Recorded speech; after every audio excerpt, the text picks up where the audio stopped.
क्या आपने कभी सोचा है कि कुछ लोग बिना ज़्यादा बात किए सामने वाले को कैसे समझ लेते हैं?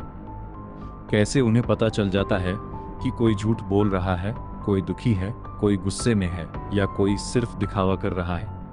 और सबसे दिलचस्प बात, कई बार लोग अपने शब्दों से कुछ और कहते हैं, लेकिन उनका शरीर, उनकी आवाज़ और उनका व्यवहार बिल्कुल अलग कहानी बता रहा होता है। अब सवाल है, क्या सच में किसी इंसान के इमोशंस को रीड किया जा सकता है? क्या सिर्फ बॉडी लैंग्वेज देखकर किसी का दिमाग पढ़ा जा सकता है? या ये सब सिर्फ इंटरनेट मिथ्स हैं? इस वीडियो में हम इन्हीं सवालों का जवाब ढूंढेंगे। लेकिन शुरू करने से पहले एक बहुत ज़रूरी बात, ये वीडियो आपको भी जादुई पावर नहीं देने वाली। किसी इंसान को समझना एक स्किल है, और हर स्किल की तरह इसमें प्रैक्टिस, ऑब्जर्वेशन और रियल वर्ल्ड एक्सपीरियंस लगता है। कोई भी एक्सपर्ट सिर्फ एक वीडियो देखकर एक्सपर्ट नहीं बना। फिर भी अगर आप इस वीडियो में बताई गई बातों को समझ गए और अगले कुछ हफ्तों तक लोगों को ऑब्जर्व करना शुरू कर दिया, तो आप लोगों को पहले से कहीं बेहतर समझ पाएंगे। और वीडियो के अंत में मैं आपको एक ऐसा प्रिंसिपल बताऊंगा जो अक्सर सबसे ज़्यादा गलत समझा जाता है, लेकिन वही प्रिंसिपल आपको लोगों को पढ़ने में सबसे ज़्यादा मदद करेगा।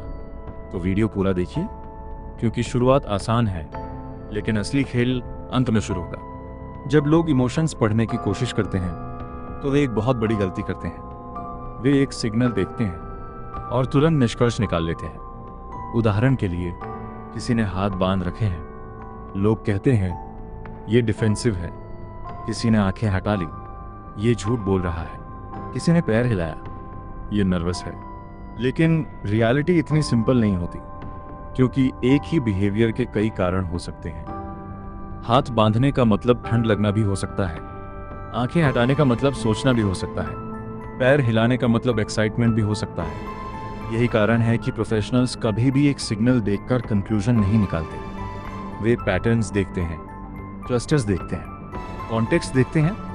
याद रखिए, one signal means nothing, multiple signals together mean something. अगर इस वीडियो से सिर्फ एक बात याद रखनी हो तो यही याद रखिए, कभी भी एक जेस्चर देखकर जज मत कीजिए, पैटर्न देखिए।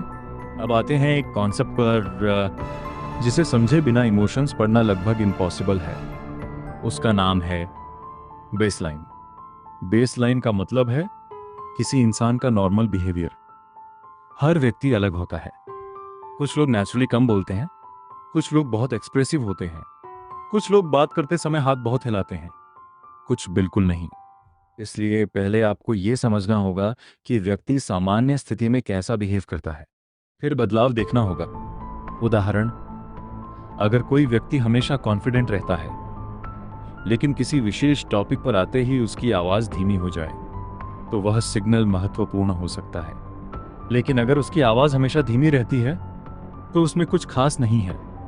इमोशन रीडिंग का असली खेल चेंज डिटेक्ट करने में है, नॉर्मल बिहेवियर से डेविएशन। यही प्रोफेशनल्स देखते हैं। अब बात करते हैं चेहरे की, क्योंकि इंसान का चेहरा इमोशन का सबसे पावरफुल डिस्प्ले सिस्टम है। लेकिन यहाँ भी एक ट्विस्ट है। लोग अपने चेहरे को कंट्रोल करना सीख जाते हैं। स्माइल फेक हो सकती है, एक्सप्रेशन फेक हो सकता है, लेकिन माइक्रो रिएक्शंस अक्सर सच बता देते हैं। कभी नोटिस कीजिए, जब किसी को कोई अनएक्सपेक्टेड बात सुनाई जाती है, तो एक फ्रैक्शन ऑफ सेकेंड के लिए उसके चेहरे पर असली रिएक्शन आता है, फिर वह खुद को कंट्रोल कर लेता है। यही कारण है कि पहला रिएक्शन अक्सर सबसे वैल्यूएबल होता है। अगर किसी को प्रमोशन की खबर मिले और एक पल के लिए उसके चेहरे पर डिसअपॉइंटमेंट दिखे, फिर तुरंत स्माइल आ जाए, तो वह पहला रिएक्शन ज्यादा इंफॉर्मेटिव हो सकता है। लेकिन सावधान, एक रिएक्शन से कंक्लूजन नहीं, पैटर्न और कॉन्टेक्स्ट जरूरी है। कहते हैं आंखें दिल की खिड़की होती हैं। पूरी तरह सच नहीं, लेकिन पूरी तरह गलत भी नहीं। जब लोग इमोशनली एंगेज्ड होते हैं, तो अक्सर उनकी आंखों में बदलाव दिखता है। वे ज्यादा फोकस्ड हो सकते हैं, ज्यादा अटेंटिव हो सकते हैं, कई बार प्यूपिल साइज भी बदलता है। लेकिन प्रैक्टिकल लेवल पर आपको एक चीज ऑब्जर्व करनी चाहिए, अटेंशन। किस टॉपिक पर व्यक्ति की अटेंशन बढ़ती है, किस टॉपिक पर घटती है, किस नाम को सुनकर वह अलर्ट हो जाता है, किस सवाल पर उसकी एनर्जी बदल जाती है। इमोशन वहीं छिपा होता है जहां अटेंशन बदलती है। अब आते हैं एक ऐसी चीज पर जिसे अधिकांश लोग इग्नोर कर देते हैं, वॉइस। शब्द झूठ बोल सकते हैं, लेकिन टोन अक्सर क्लूज देती है। मान लीजिए कोई कहे मैं ठीक हूं। अब ये वाक्य 10 अलग अलग तरीकों से बोला जा सकता है। खुशी में, गुस्से में, उदासी में, थकान में, निराशा में। इसलिए सिर्फ शब्द मत सुनिए, आवाज सुनिए, स्पीड सुनिए, वॉल्यूम सुनिए, पॉजेस सुनिए। कई बार व्यक्ति के शब्द कहते हैं कोई समस्या नहीं है, लेकिन उसकी टोन कहती है बहुत बड़ी समस्या है। याद रखिए, कम्युनिकेशन का बड़ा हिस्सा वर्ड्स नहीं, डिलीवरी होती है। अब एक छोटी लेकिन पावरफुल ऑब्जर्वेशन, जब कोई व्यक्ति किसी चीज में इंटरेस्टेड होता है तो उसका शरीर अक्सर उसी दिशा में ओरिएंट होने लगता है। उसके पैर, उसका टोर्सो, उसका सिर, सब उसी दिशा में मुड़ने लगते हैं।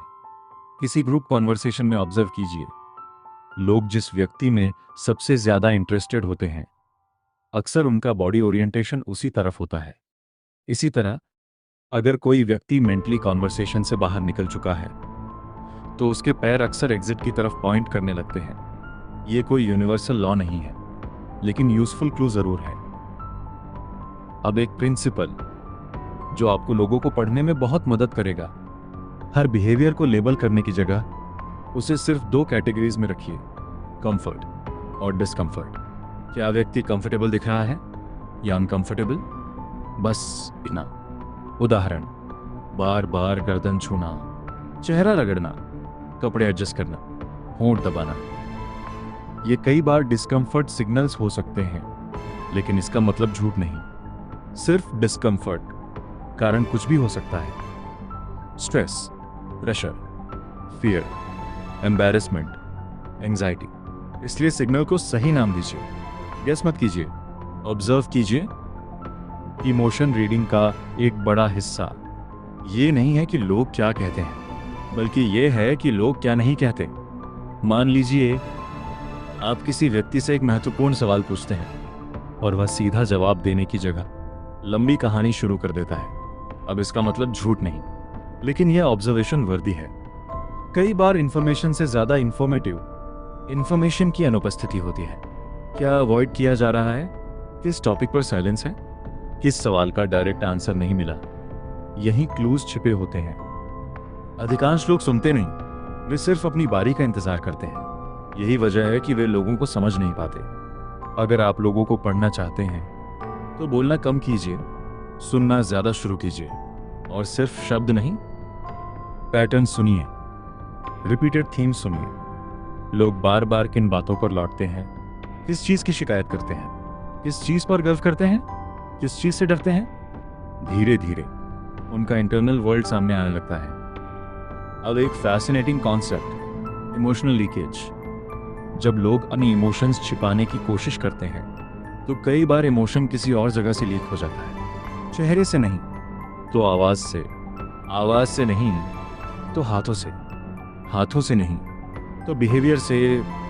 उदाहरण, कोई व्यक्ति शांत दिखने की कोशिश कर रहा है, लेकिन उसकी उंगलियां लगातार टेबल पर टैप कर रही हैं। कोई कॉन्फिडेंट दिखने की कोशिश कर रहा है, लेकिन उसकी ब्रीदिंग तेज है। यही इमोशनल लीकेज है। इमोशन कहीं न कहीं अपना निशान छोड़ ही देती है। अब यहाँ एक चीज आती है जो अक्सर बॉडी लैंग्वेज बुक्स में नहीं बताई जाती, एम्पैथी। अगर आपके अंदर एम्पैथी नहीं है तो आप सिग्नल्स देख तो लेंगे लेकिन समझ नहीं पाएंगे, क्योंकि इमोशन रीडिंग साइंस और ह्यूमन अंडरस्टैंडिंग का कॉम्बिनेशन है। खुद से पूछिए, अगर मैं उसकी जगह होता तो कैसा महसूस करता? अचानक बहुत कुछ क्लियर होने लगता है। अब वह बात जिसका मैंने शुरुआत में जिक्र किया था, सबसे खतरनाक गलती। लोग सोचते हैं इमोशन रीडिंग का मतलब है दूसरों को एक्सपोज करना, उनके सीक्रेट्स पकड़ना, उन्हें मैनिपुलेट करना, लेकिन यही माइंडसेट आपको गलत दिशा में ले जाता है। सच्चे ऑब्जर्वर्स जज नहीं करते, वे समझते हैं उनका लक्ष्य ट्रुथ डिस्कवर करना नहीं, अंडरस्टैंडिंग बढ़ाना होता है।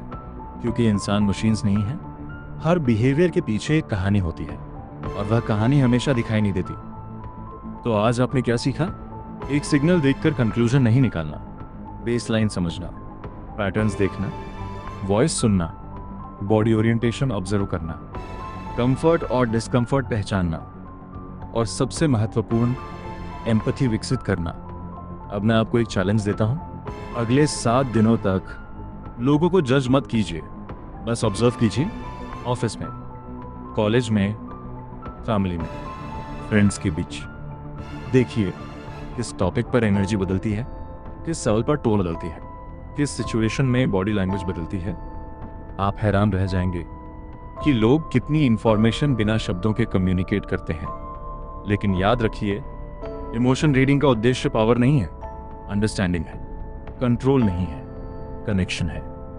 और शायद यही स्किल आपको बेहतर कम्युनिकेटर, बेटर फ्रेंड, बेहतर लीडर और बेहतर इंसान बना सकती है। अगर आपको वीडियो पसंद आया हो तो लाइक कीजिए, चैनल को सब्सक्राइब कीजिए और कमेंट्स में लिखिए कौन सा सिग्नल आपको सबसे ज़्यादा इंटरेस्टिंग लगा। मैं आपके कमेंट्स पढ़ूंगा। मिलते हैं अगली वीडियो में।